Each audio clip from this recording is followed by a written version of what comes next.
proje Ali Roşlata navinca peyam tendane ji Ali pejak o ji kejareda peyam hattanin em dixwazin destpêkê bir kurtasî ev şerên İsrail û İran çok kısa olarak bu İsrail-İran savaşı hakkında Orta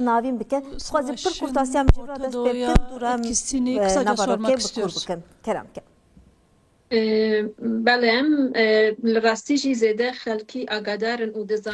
Bizler de bu savaş hakkında İsrail-İran savaşı aslında bu durum yıllardır devam ediyordu ve bunlar diğer ülkelerde savaşlarını devam ediyorlardı. Suriye'de, Lübnan'da, Filistin'de bu savaş devam ediyordu ve şimdi bu savaş direkt İran ve İsrail'de oldu. İsrail'in saldırısıyla Tahran'a saldırısıyla başladı ve tüm istihbarat, ordu, önemli merkezlere, İran rejiminin önemli yerlere, bilimsel merkezlere, atom merkezlerine saldırılar oldu. Bu uzun bir süre devam eden bir savaştı ve şu anda derinleşti ve çok daha tehlikeli bir aşamaya geldi. Bu bir Orta Doğu savaşı, Orta Doğu'nun yeniden dizaynıdır. Bu erkek egemen sistem bu bölgede yeni bir düzen yaratmak istiyor.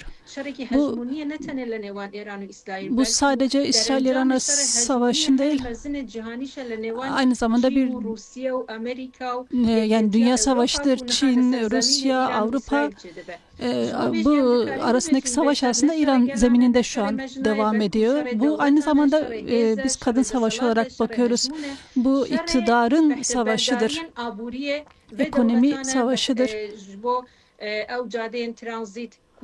ulaşım yolu için, yani Orta Doğu'dan geçen ulaşım yolu için, Asya'yı Avrupa birbirine bağlayan bu ulaşım yolu için yani diyebiliriz ki bu savaş iktidar hegemonya savaşıdır. Bunu ulus devletlerin, yani İsrail ile İran ulus devletlerinin savaşıdır.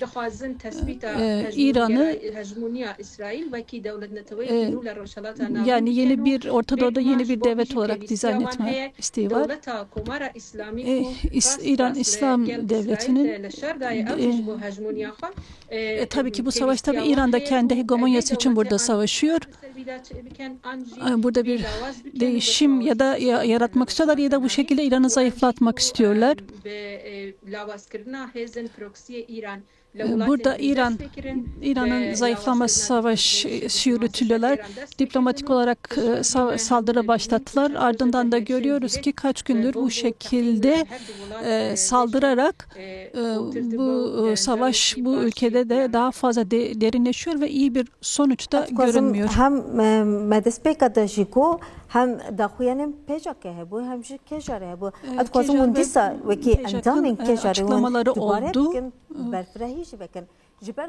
Daha geniş açmanızı istiyoruz. Orta Doğu halkları çok renklidir. İran'da Kürtler, Azeriler, Belüçler, bir Arap halkı, birçok halklar burada yaşıyor.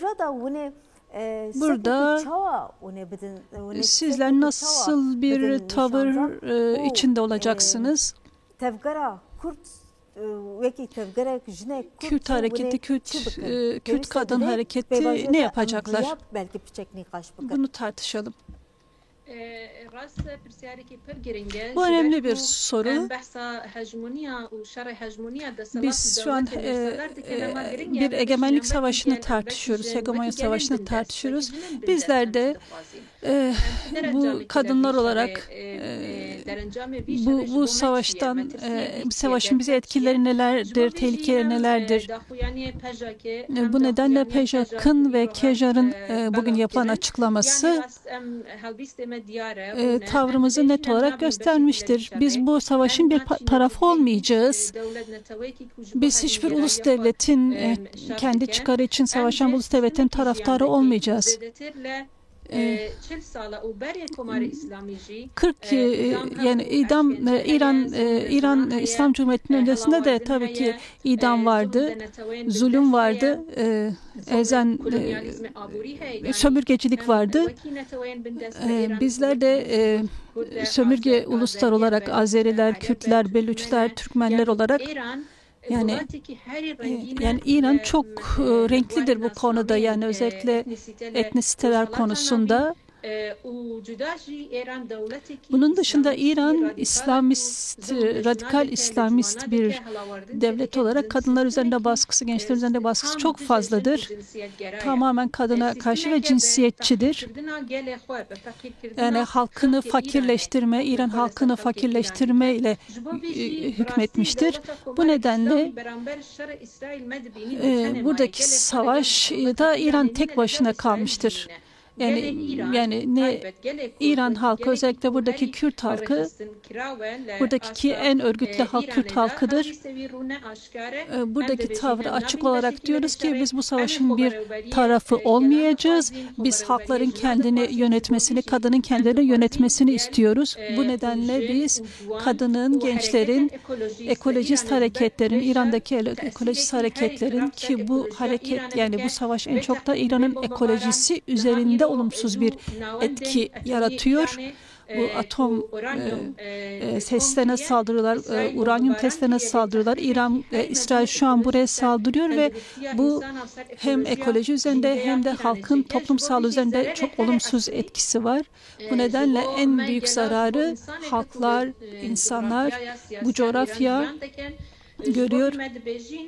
Bu nedenle biz diyoruz ki halk olarak, kadınlar olarak, yani toplum olarak diyoruz ki tüm renklerimizle kendimizi örgütleyelim, kendimizi savunacak bir mekanizma oluşturalım. Demokratik bir toplumu geliştirelim. Halkımız, kadınlar kendilerini bu tehlikeden korumalıdır. Bu program bir fırsat olarak da görerek söylüyorum ki 4 Kürt kadın bir açıklama yaptılar ve bu hegemonya savaşının içine girmeyeceğimizi söylediler. Ve Rişa Muradi üzerinde idam hükmü var ve Kejar üyesidir. Rojlat Kürdistan'dan Avrupa'ya diyoruz ki biz bu savaşın bir parçası olmayacağız. Adxwazim vî jî bipirsim bi rastî jî dema ku em dinêrin rojlata navîn nû da tê dîzayn kirin. Orta Doğu yeniden dizayn ediliyor. Esad rejimi yıkıldıktan sonra bu Rojava'nın etkisiydi, Rojava kadının etkisiydi. Orta Doğu'ya bakıyoruz, İran'a da bakıyoruz. 3 yıldan fazladır Jinjan Azadi Serhildanı, kadın Serhildanı burada devam ediyor. Kadınlar İran rejimini sarsmışlardı ki bundan sonra İran'da kadınlar nasıl bir rol oynamalıdır? Heri divrada aktörün heri sereke gelen Kürt'e gelen Kürt karbın kadere tayin bakın.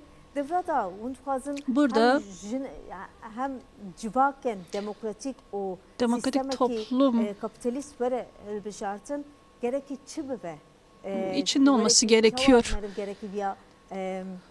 Penasepke bu bore Kurdiyamın pirçekle hevduket bu bore keremke.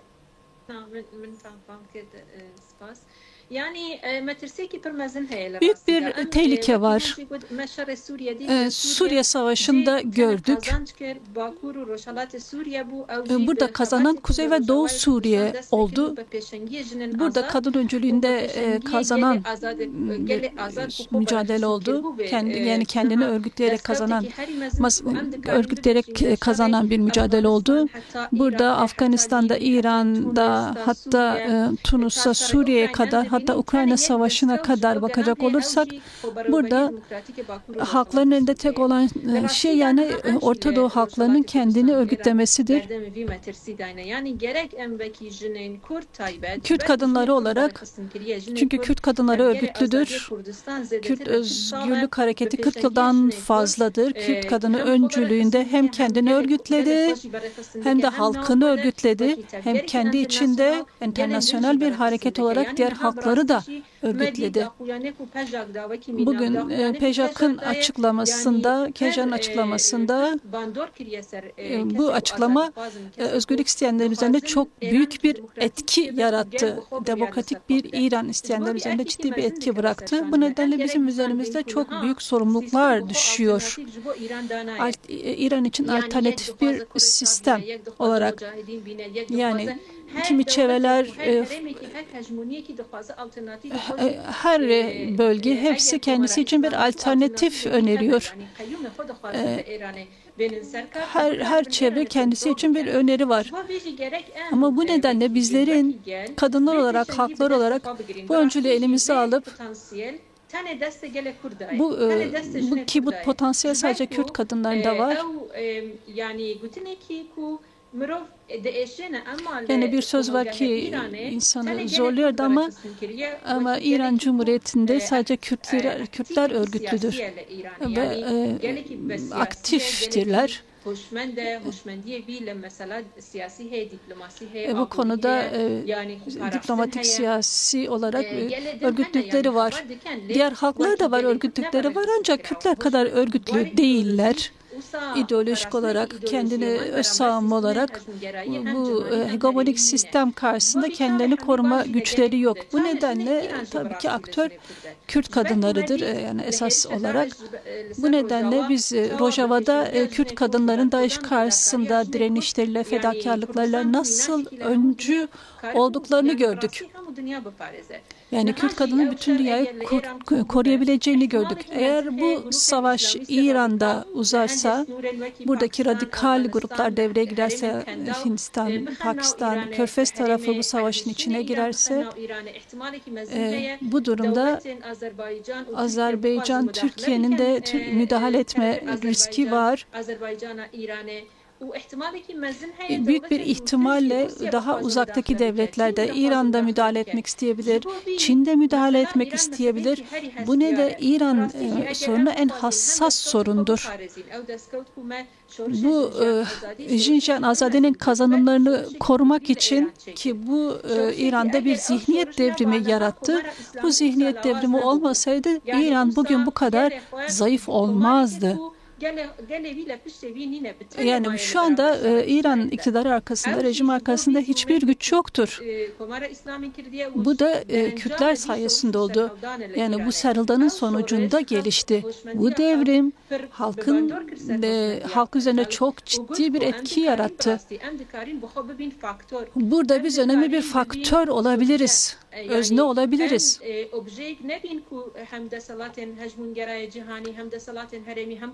İslami hem paşvaroyi yani zihniyet paşvaroji bikaribe her dem serme hakimiyet bike belki hem dikarin burada diyebiliriz ki yani özgür bir yaşam için, kadının geleceği için, toplumun özgürlüğü için, kadının özgürlüğünü için, bunu korumak için yani kendimizi örgütlememiz gerekiyor.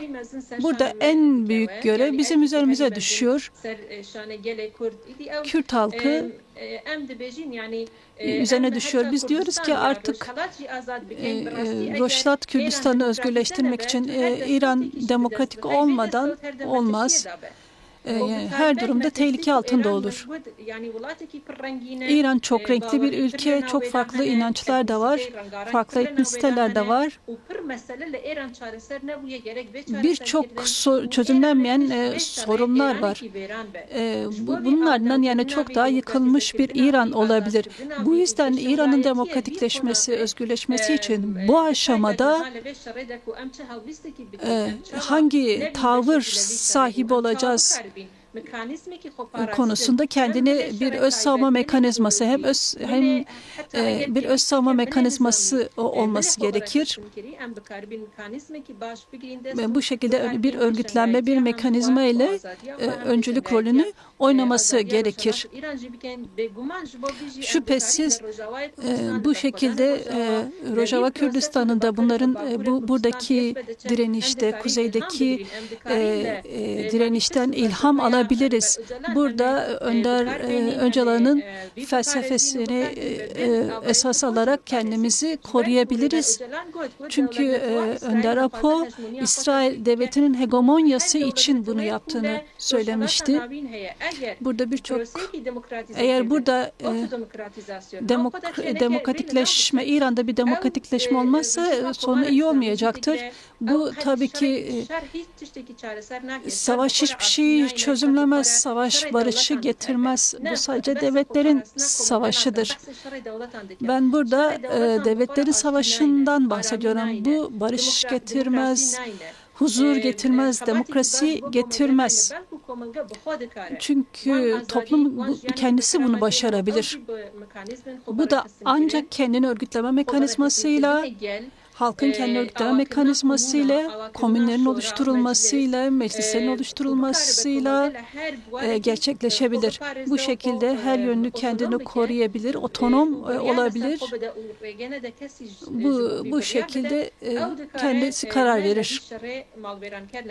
Ancak bu şekilde bu savaş karşısında, bu yıkıcı savaş karşısında kalıcı bir barış elde edebilir. İnanıyorum ki bunun dışında hiçbir şeyin başarılı olmaz. Bu çok hassas bir mesele, tarihi bir görevdir bu tarihi aşamada.